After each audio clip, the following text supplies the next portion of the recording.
All right, well, the latest controversy out of the Obama White House has policy experts touting a newfound closeness between President-elect Trump and Prime Minister Netanyahu. Mr. Trump tweeting earlier today, quote, "We cannot continue to let Israel be treated with such total disdain and disrespect.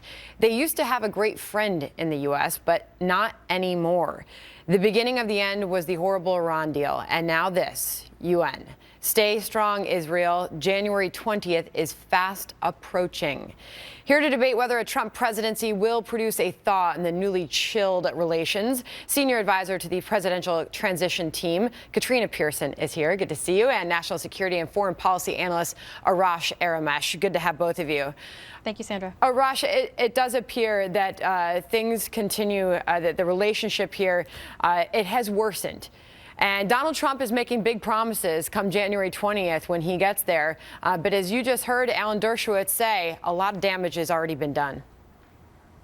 You know, America has no better friend in the region and in the world than the great state of Israel. And Israel has no better friend in the world than the United States of America. The American people and the Israelis share many, many, many mutual interests and mutual values. And Israel is the only true democracy in the Mideast. But Sandra, I take very little comfort in the words of President-elect Donald Trump when he tries to sound pro-Israeli while he has alt-right, borderline anti-Semitic crowd surrounding him in the White House. Let me give you just one example.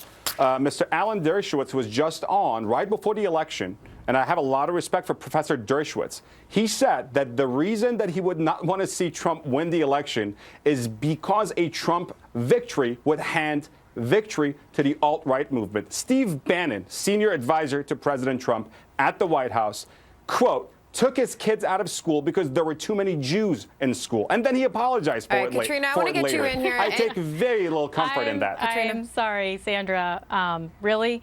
We're talking about Steve Bannon now, really. When we have a serious conflict in the Middle East. Look, it's pretty obvious by now that President-elect Trump supports Israel, our greatest ally in the Middle East.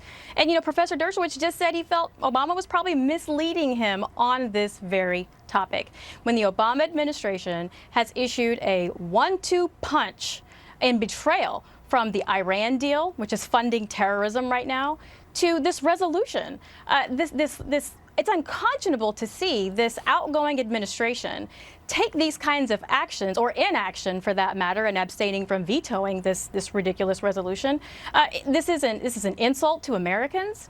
It's a slap in the face to the peaceful transition of power. Let me press you on something here, because he was challenged. Donald Trump was challenged on the campaign trail. I take you back to February 2016. Marco Rubio, Ted Cruz hit him on this hard. He was asked to pick sides in the conflict between Israel and Palestine. He said, quote, "Let me be sort of a neutral guy.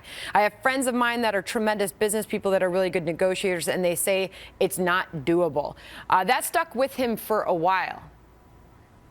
Well, as a businessman, as the art of the deal, he does want to be in a position to help facilitate these things. But what we've seen now is this administration, the outgoing administration, has moved the United States from being that facilitator to actually being an arbitrator for the Palestinians. And that's not where we should be right now. And the fact that this is occurring less than a month before this transition of power is occurring, that's exactly why you see these exchanges on Twitter between the President-elect Trump and Benjamin Netanyahu. I think it's quite clear where the President-elect stands. All right, and Arash, meanwhile, Sandra, all right, last word to you.